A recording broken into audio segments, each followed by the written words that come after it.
Hello, everyone.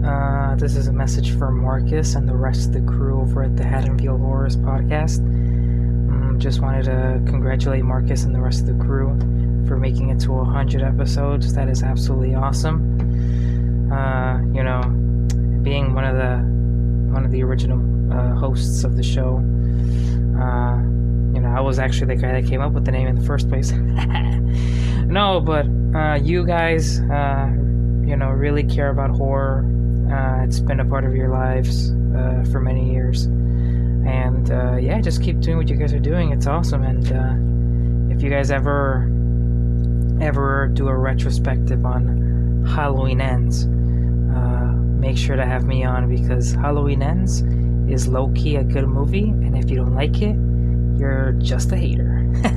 No, but keep up the good work, guys. Congratulations. Hello to all the Haddonfield Horrors podcast listeners.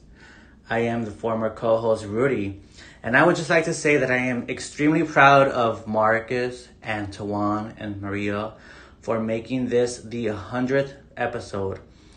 This long-running podcast has been nothing but success, and I only wish the hosts and the podcast more success and lots of positive energy. You understand? I don't hate her. I hate what she's become.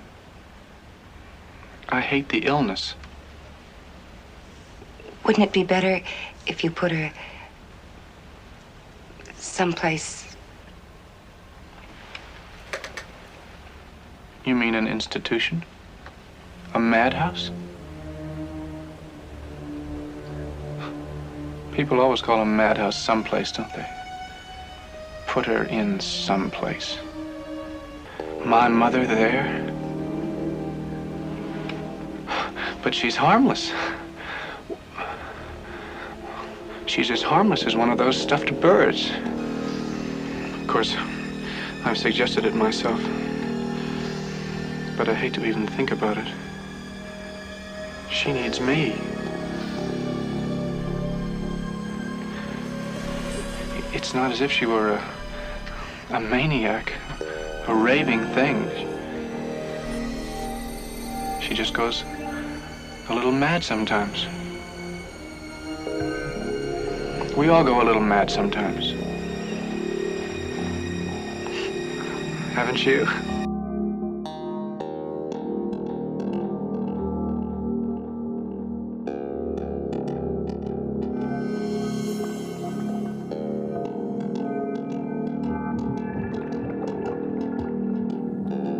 Welcome back to the Haddonfield Horrors podcast, where we review horror movies and horror franchises. I'm Mark. I'm Tawan. I'm Maria. And today we're reviewing Psycho, released in 1960, directed by Alfred Hitchcock and screenplay by Joseph Stefano. Maria, can you give the people the plot summary? Phoenix secretary Mary Ann Crane, on the lam after stealing $40,000 from her employer in order to run away with her boyfriend Sam Loomis, is overcome by exhaustion during a heavy rainstorm. Traveling on the back roads to avoid the police, she stops for the night at the ramshackle Bates Motel and meets the polite but highly strung proprietor Norman Bates, a young man with an interest in taxidermy and a difficult relationship with his mother. So, Psycho. Psycho is, I think, like the quintessential slasher movie, if not the first slasher movie, which is why it's our 100th episode review. It's it's just a classic. It's a horror movie that all other horror movies imitated or took some kind of inspiration in. And if you watch Scream, they reference Psycho a bunch of times. It's a great movie. And then the opening kill actress, she's the mother of Jamie Lee Curtis, who is Laurie Strode in the Halloween franchise. So just like this movie just spawned a bunch of great horror to come after it. But Maria, what are your thoughts on Psycho? And also, was this your first time seeing it? It wasn't. I've actually seen this movie before. And honestly, I like the movie. It's really cool to see where all those like references come from that you see in, movies today or movies that are also really popular. And I feel like for a movie from the 60s. It's a really good put together movie, honestly. It's I really really liked the concept of it, and I feel like it's that I feel like it's a concept you see a lot today too. You know, um, and it's I don't know I think it's a really good movie. It's definitely one of my favorites. This was my first time like fully watching the movie. I feel like Psycho is just one of those movies where if you are like a fan of movies in general, like you pretty much know like the gist of it and like the iconic scenes, like the shower scene and stuff like that, and also the ending as well.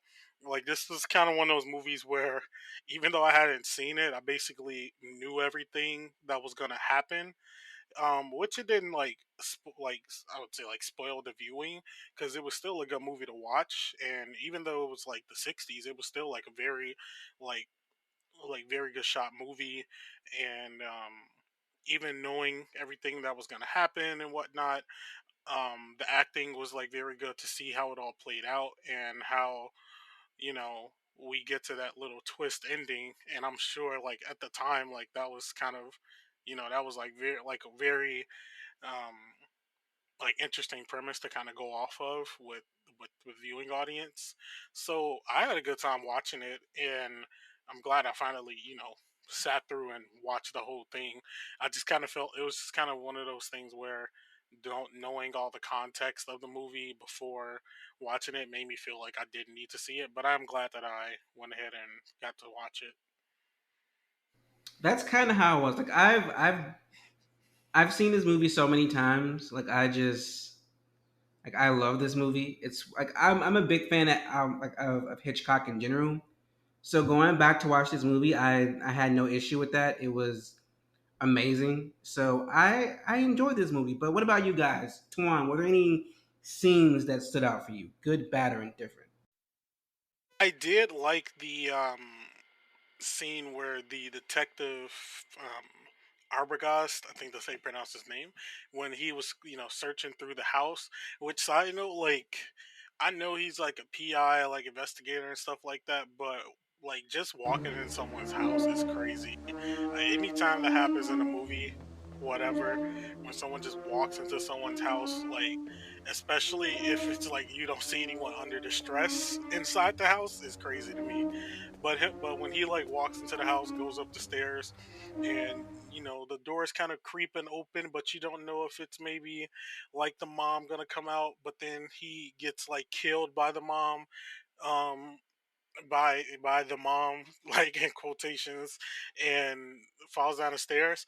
I feel like I've seen that, but like I've seen that scene, but I must have forgotten because when it came out, it definitely was like, oh shit. It was like one of those like oh shit type of moments when it happened because I wasn't expecting that. So it was like good the way it was shot, and um, I like that one a lot. Besides that scene, uh, I think I like the first like establishing shot of the house when when Marion first like comes to it, because it like just the way it looks upon the hill, and you see like the silhouette of like Mama Bates standing like in the window. Like it was just a nice visual to see, especially like even though it's like a black and white, you can like feel that like really good the way that it comes out on the screen. Maria, what about you? Any scenes that stood out? Like the beginning, well, not really the beginning scene, but the scenes where like Marianne is stealing the money, and then you can hear like her thoughts and stuff. Marion, what in the world? What are you doing up here? Of course, I'm glad to see you. I always am. What is it, Marion? I thought, well, the scene just stood out because at first I was kind of confused as to what was going on. Like, is that her just like imagining that happening, or is it like happening in real time? I don't know. But also the scene, yeah, I also did like the scene when you first come to the house because it looks, it's supposed to be like a motel, but then you see the house in the background and it looks really pretty. Also, I guess the whole iconic bathroom scene where he like stabs her, because I don't know, I love that sound. Like, it's just so like, well, now it's really famous, like a lot of people recognize it, but it's just, it fits so well in the movie. But I thought that was a very good scene because you see her screaming, you see the knife, you see what looks like a woman holding a knife, you see blood, you see her grab onto the curtain and she falls over and she's dead. I feel like that was a really good sequence. I just, like, it doesn't give you a lot, but it also does give you a lot. Um, Also, the scene, I guess, where you see that, Loomis is dressed like his mom, and you're like, that was also, I mean, I thought it was a good scene because, you see the mummified corpse of the mom. You see, the sister screaming her head off. That's obviously right. And then you see him burst in with his knife, about to attack her, and then Loomis comes over and like grabs Norman, and as he's like stripping off, I guess, I don't know what's going on there, but I thought that was it was a good scene. I honestly thought, I think when I first watched it, I thought she was gonna die. And that last scene too, when he's like in that cell, and well, no, he's in that room. He's like covered in his blanket, and he's talking about the fly, how he's not gonna swat the fly because you know because they're gonna think. Why, she wouldn't even harm a fly. It's just so crazy. I don't know. I feel like the thought itself is so crazy, and you just see how and then I think like the actor did like really really well of portraying the craziness. Um, and I think also the scene with the psychiatrist, like, it was, to me, it was a very interesting scene, but I also thought it was kind of funny because like he made it so theatrical to tell these people that Norman has like a split personality and that his mom personality took over. But he did it in such a way that's like it took him so long to get to the point, like he's like, it's Norman, but it's not Norman. The mother told me, but she's dead. And it's like, okay, just get to your point. Um, but yeah, that's it for the scenes. I would have to agree with you that that last scene with him in the hospital, like waiting area, and like you hear the mother's voice in his head, and then that grin that comes on his face. It's so creepy and so eerie, and it's like this movie is so old, but that scene, it still gets you. That end scene still like gets you in the end, and then after that, it goes to where they're dragging up Marion's car out the water, so that it all just like it's a lot, and it's insane. And then I actually like all the scenes with Miriam because if this is your first time watching this movie, you're thinking, okay, so she's the one we're going to be following. She's the main person, especially if you're like if you have like a DVD. If you're looking at the cover art, Miriam is all over the poster, and then you watch her get killed, and then like Tuan said, when watching this movie and then knowing all what you know from other horror movies, like this is where Scream got it from. Like they killed off the star, the quote unquote star of the movie in the beginning, and then the rest of the movie just goes on. Like you think Miriam's the star, she's the main character, and then she's killed in that iconic bathtub scene, which was and that scene is the reason why like a lot of people, including myself, like when I'm washing my hair and I got the shampoo and shit on, that shit gotta come out fast because I gotta be on guard just in case. And everybody know that when you in the shower, you be on guard sometimes because shit. You never know, and it's because of Psycho. And um, hmm, I didn't like the investigator. Like I got why the private investigator was needed. He kind of like was like the person that brought the whole plot, like the middle person who strung together both of the plots. Like the reason why we need to have the sister and the lover come into the story. But overall, like his scenes are point, like his death scene was, I don't know. But let's talk about it. Maria, were there any, well, of the two death scenes that we got, what were your thoughts on them? I mean, I liked them. I really liked the camera work of both of them. I think like how I said earlier, like you don't see much, but you also just, but like you do, especially compared to like a movie from the 60s where, you know, you just wouldn't expect so much, I guess, from the movie. Uh, I really liked the whole cutaways, the close up of like her eyes, of her face, of the blood draining down, and then the close up also from the private investigator, how she slashes and you see his face, and it's just like, I don't know. I really like these kills. I know they're not gory, they're not like over the top, but I feel like that's kind of just. I mean, it fits the whole vibe of the movie. And I really did enjoy like the camera work here and how they framed it for you to know that these people died. Tuan, what are your thoughts? Yeah, I think for me, of the two, I would say I like the detectives one a little more, just because you know I already knew what was coming with the shower scene, and which it was a good one. Like, don't get me wrong, like that was it was like very surprising, like still to see it, especially the way that it played out in the movie, because I knew like some of the context of what was happening prior, leading up to it, but not like fully. So it was just good to get that in the clear.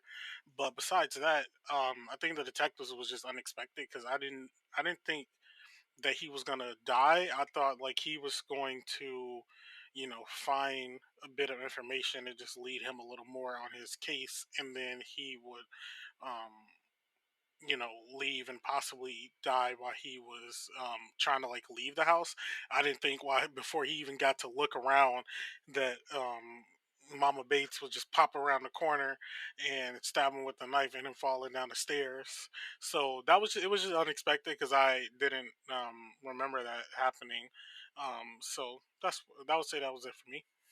Yeah, the private investigator's death, with him falling down the stairs, it looked like it kind of took me out because I'm just like, that man isn't falling. He's not falling. This isn't happening. But again, Miriam's death in the beginning is just so iconic. I wish we knew how the mom died. I did I, like I'm thinking she died of old age or like natural causes, but like I wish it was more explained. And but like, of the two death, like you only get two death scenes in this movie. This movie's more like an intense thriller than like a slasher horror, which I enjoy. But let's talk about that private investigator. Maria, what are your thoughts on that private investigator? Oh, well, I mean, he definitely gave, like, like from all, especially since he only like was on screen for like what 10 minutes. But I feel like I really enjoyed him talking to Norman because you can see him. Because I guess you can see how his story starts to kind of like fall apart, and the investigator, instead of, I feel like he wasn't being overly pushy, but he was like, like trying to follow up in questions and, uh, you know, I guess trying to stump him. Though I didn't like the way he came at like, uh, Sam, because he was like trying to stump him too. I mean, I guess as a PI, you got to do something right, but it's like, I don't know. I really liked the way his character was written, I guess. And then like towards the end of his time on screen, when he's like letting the sister know uh, about everything that's going on, and I guess because I feel like at that point he kind of had a feeling that her sister was dead or something bad had happened to her, and I think that's why he was following up with um, Marion's sister, Leela, and I mean, I liked his character. I liked he. I feel like definitely the movie wouldn't have moved forward without him there. You know what I mean? Um, and his character kind of really fit the flow of the story. So yeah, it was okay. Tuan, what are your thoughts on Marion Crane? It was definitely interesting seeing Marion's character because I only knew Marion really in the context of the like death scene, like the shower scene, but I didn't know that her story started off with her like being with the man who's going through a divorce, and then her actually stealing the money from her job to basically start a new life with him. I didn't know that's where it went. Now she still was like innocent in the sense that she didn't deserve to get like killed by Norman, but I do wonder, if that hadn't happened, like what would have eventually happened with her character because she just decided to skip town and that whole like thing happened. But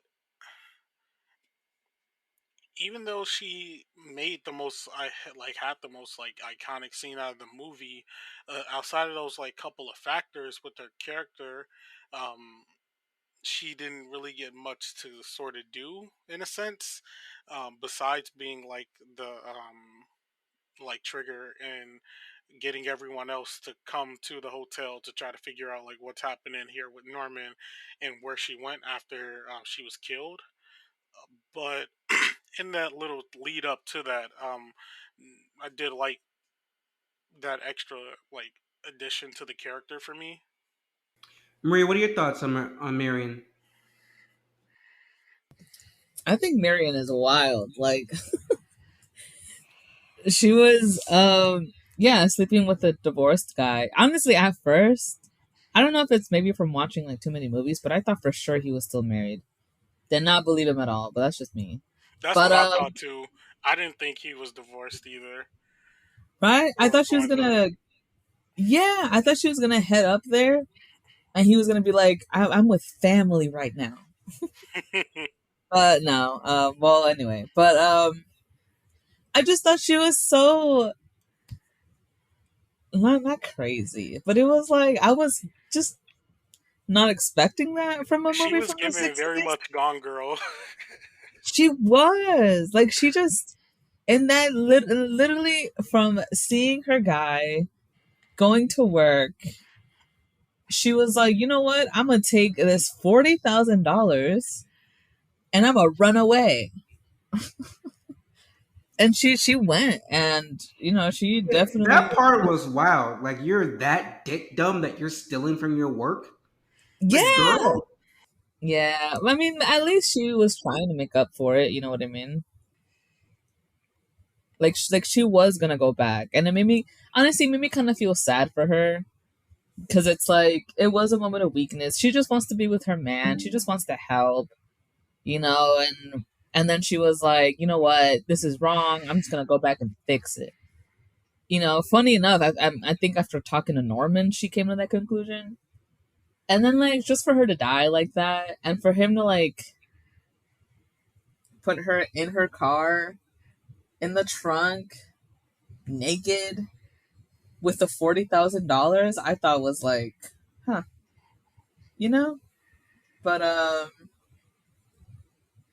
yeah, I don't know. I was just like, I was watching the movie today, and I was like, Marion, you're wild. It's like, girl, no way. You're stealing from your job as a what was she, a real estate agent? Like they just made this huge sale, and she knows it was a huge sale, and she was like, you know what? I'm gonna leave. And then there was like, that scene where like she sees her boss on the street, and they acknowledge each other, but she was still like, "Nah, I'm gonna leave. Like, I'm gonna go." Like at that point, I would have been like, you know what? I would have turned back so fast. Like, I would have been like, "Sir, I'm going to the bank right now." Oh man, I don't know. She Yeah, was. she just like I don't know. I don't know what that man was doing to her, but she literally was doing a bunch of crazy, crazy shit for him. He was beating it down.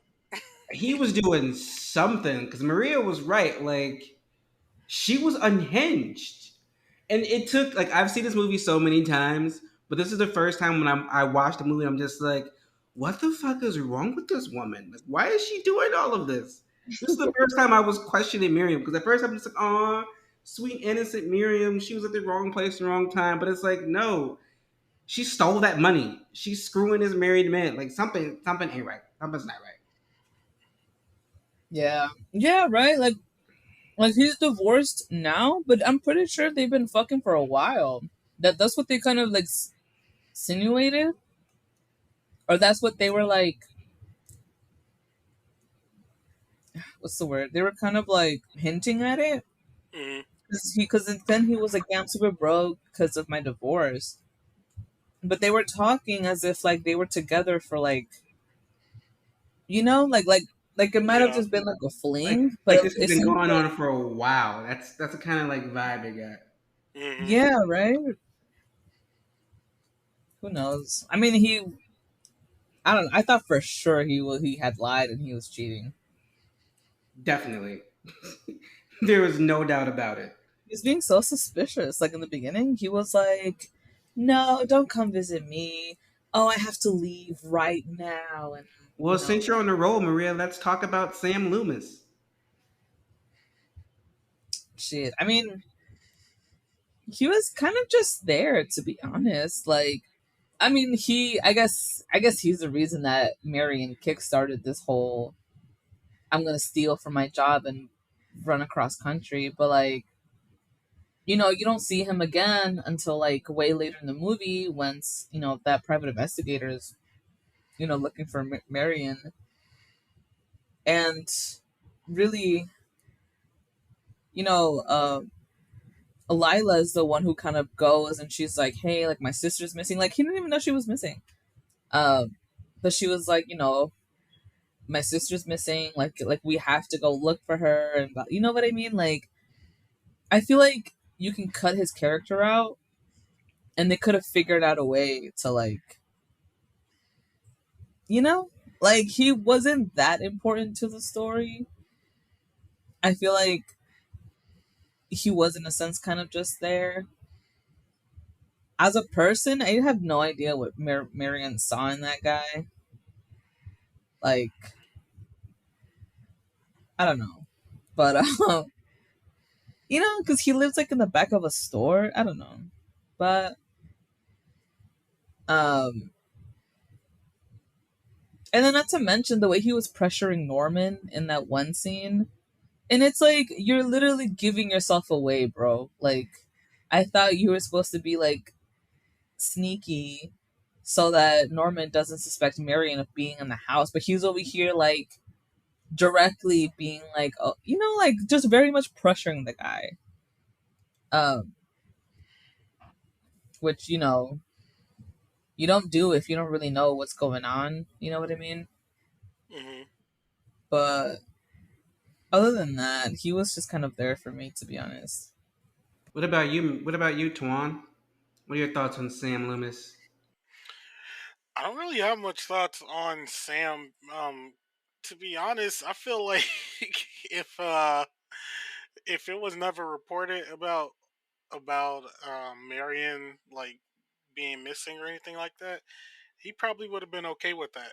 To be fairly honest, like even like that was probably just his mistress, and I mean he probably would have been sad or upset about it. But if it was never reported on, or like it was reported like way later that this was happening, I feel like he probably wouldn't have really cared, but because it was brought to him, he kind of had to care about it to make so he wouldn't seem like the guilty party.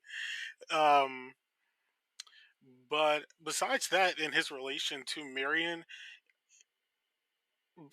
he didn't really have much to add to what was given in this story besides coming up with the idea for him and Lila to stay at the hotel so they could try to figure out the like a little more information there since Arbogast wasn't giving anything else in regards, well, because he was dead obviously, but since he wasn't calling them back in regards to like the information he said he would found out. And besides that little plan, which did take us back to the motel, that was kind of the like extent of him because he was like knocked out in the third act until it came time to save Lila. Yeah, and I'm pretty sure he put the Mac on Lila after everything was said and done. Like I was just like, I'm like, oh, they gonna get together. They gonna trauma bond after this. Mm, whatever.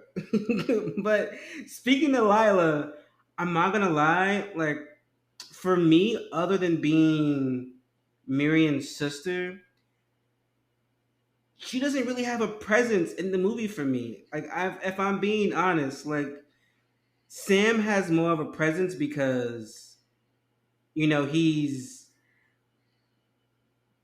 I don't know. I just she doesn't have a presence for me. Like she gets lost within the mix of everything. But that's just me. What are your thoughts on Lila Tuan?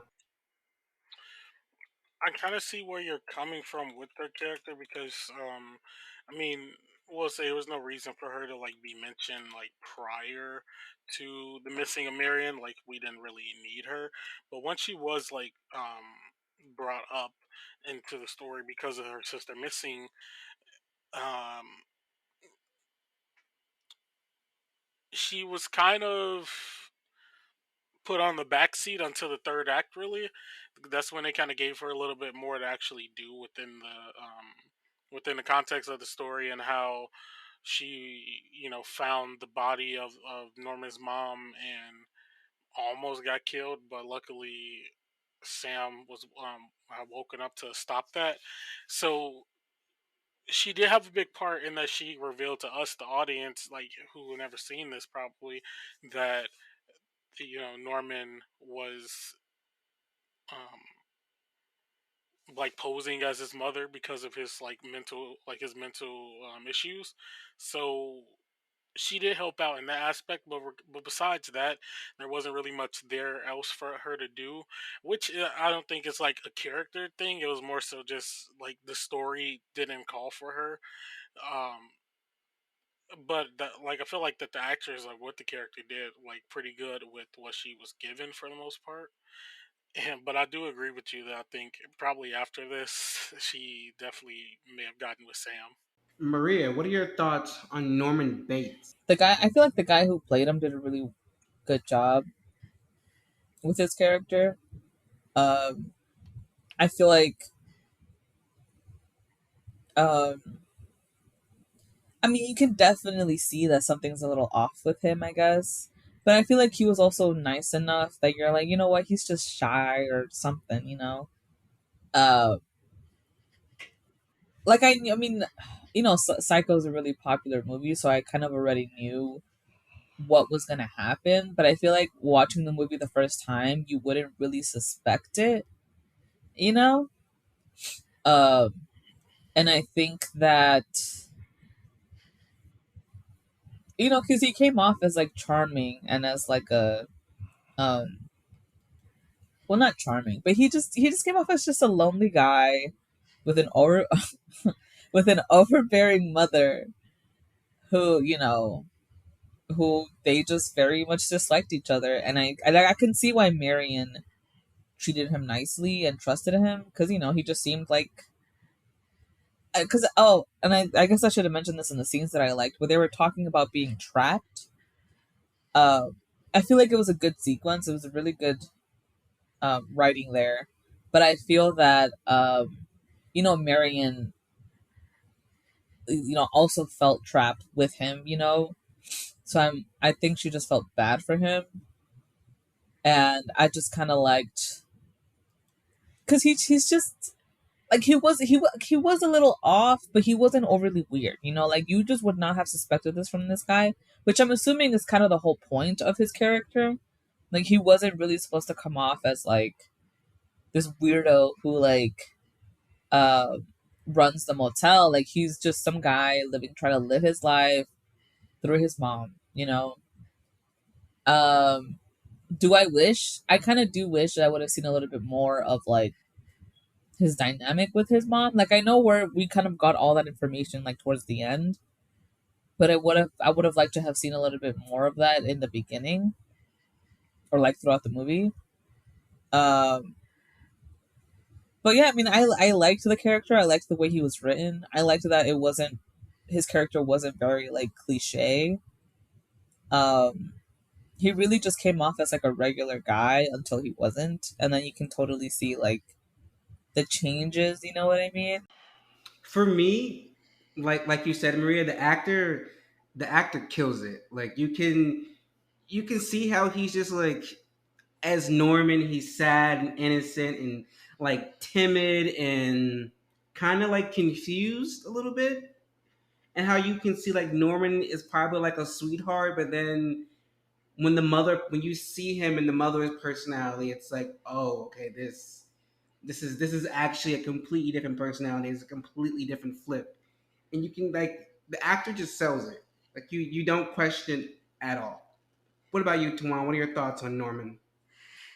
Yeah, I definitely agree that the actor's performance here was really good, um, and like portraying like Norman, because it's good because I feel like a lot, even though he did turn out to be like the person who was like doing everything at the end, you don't you kind of want to give him the benefit of the doubt because like he just comes off as that kind of not like innately creepy, but like kind of sheltered in a way where he doesn't have like that much experience with like people.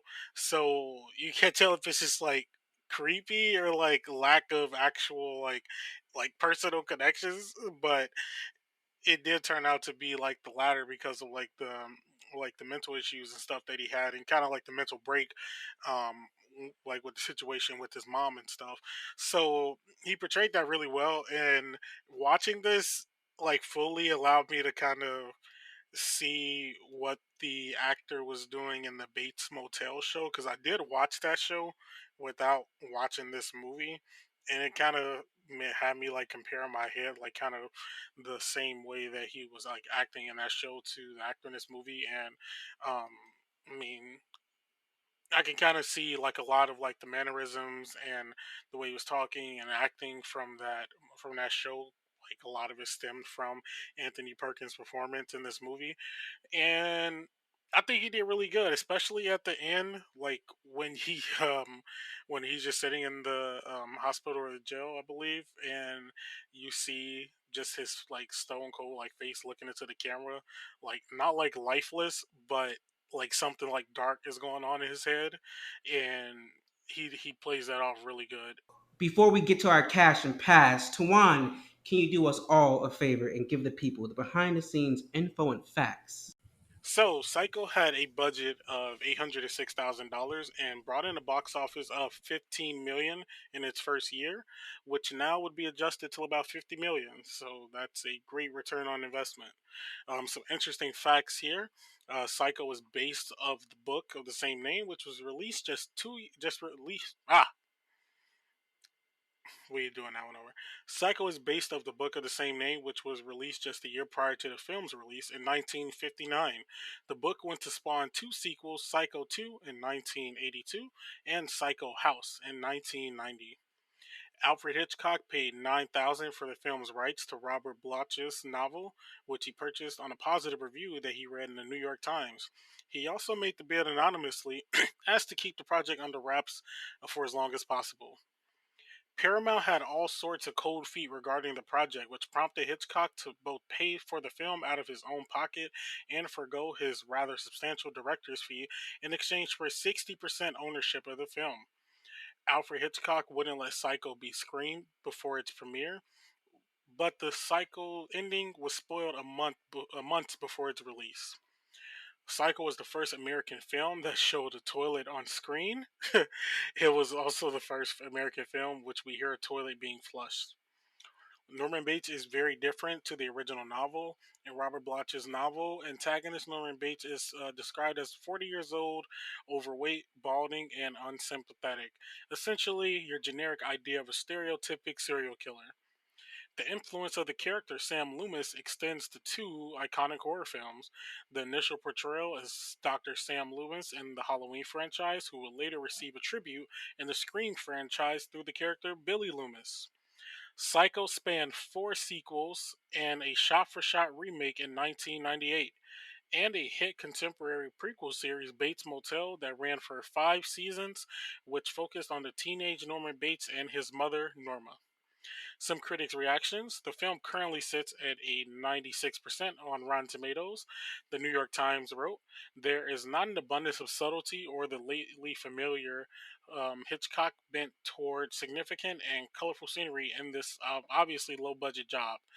Crowthers called the slow build-ups to sudden shocks reliably melodramatic, but contested Hitchcock's psychological points. British critic C.A. Lajuni was so offended that she not only walked out before the end, but permanently resigned her post as film critic for The Observer after watching the film.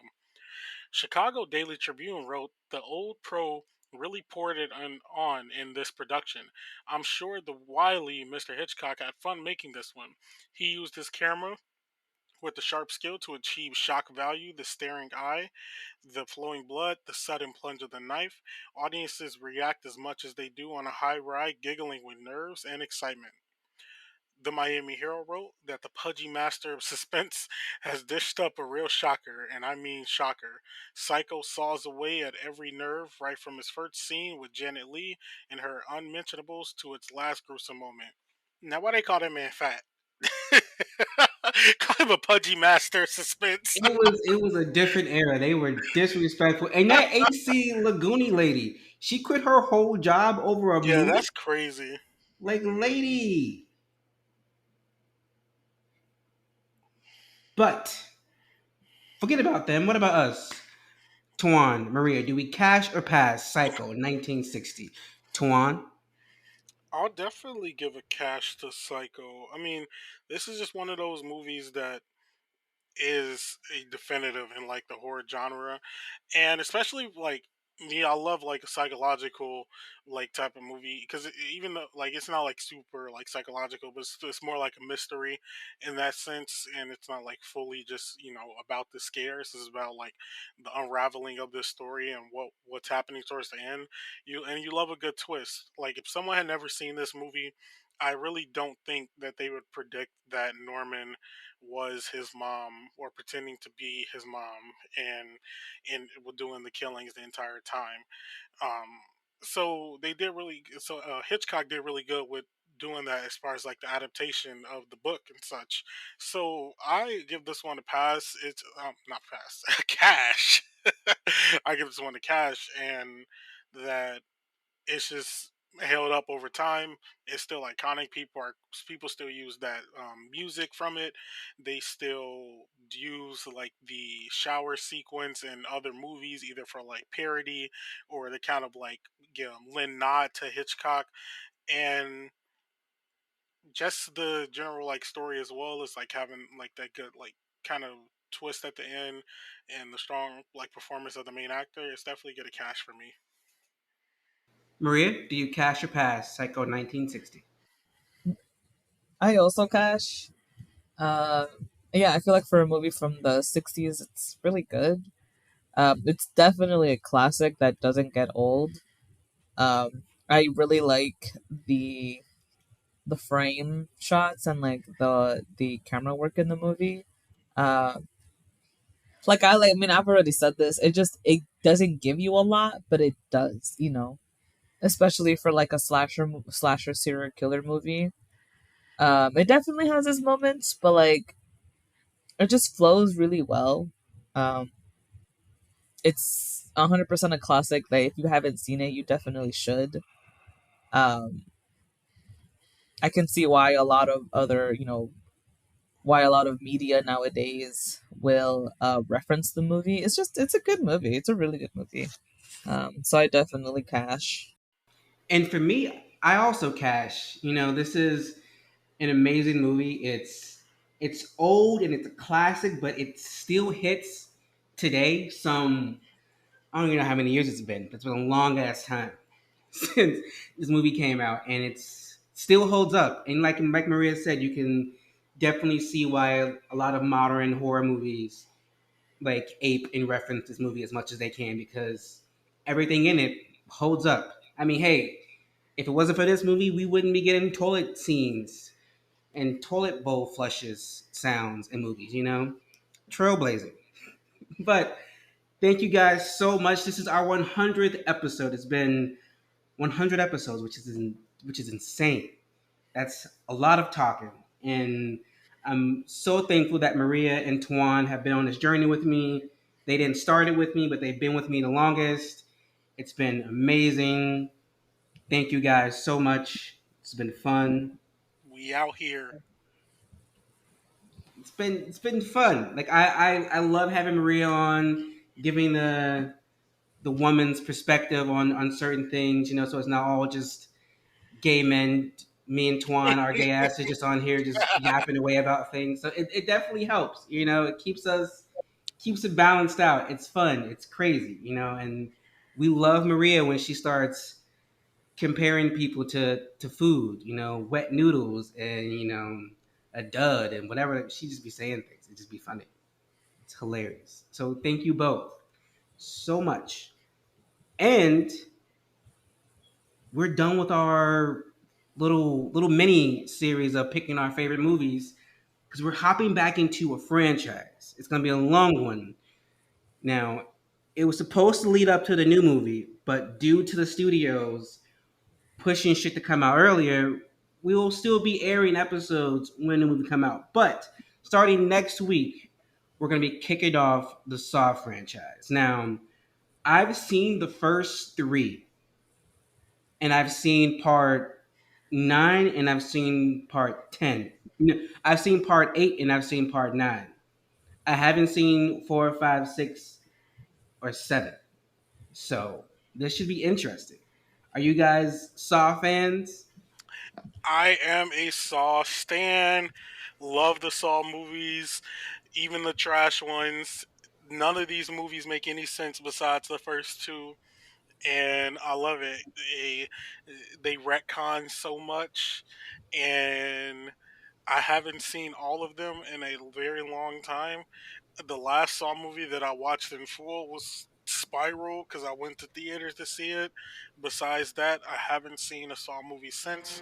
I'm excited to do all these movies because it's going to be a good rewatch, and I'm excited for the new one coming out because I saw the trailer and it looks very good. Maria, Yeah, how about you? Are you a fan? Oh. yeah, I'm also a Saw fan.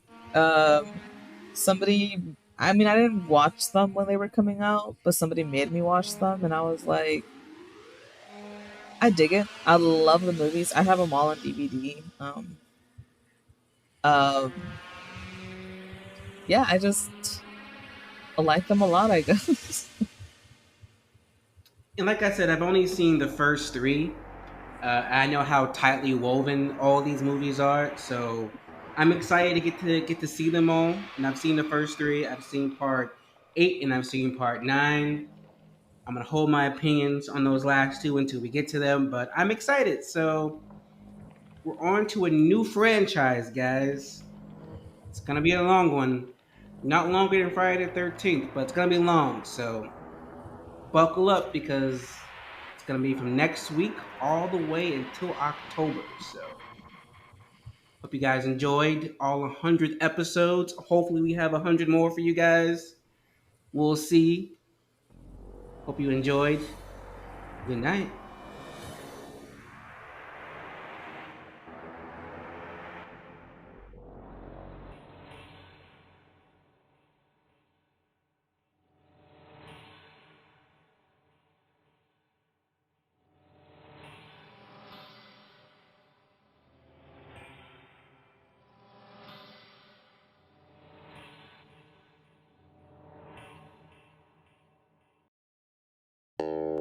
If you like this episode, please be sure to check out Haddonfield Horror's past reviews from big franchises like Halloween, Friday the 13th, and the Chucky franchise, or one-off reviews like Us and Midsommar. You can follow Haddonfield Horrors on Instagram and TikTok, where the host posts updates and mini reviews.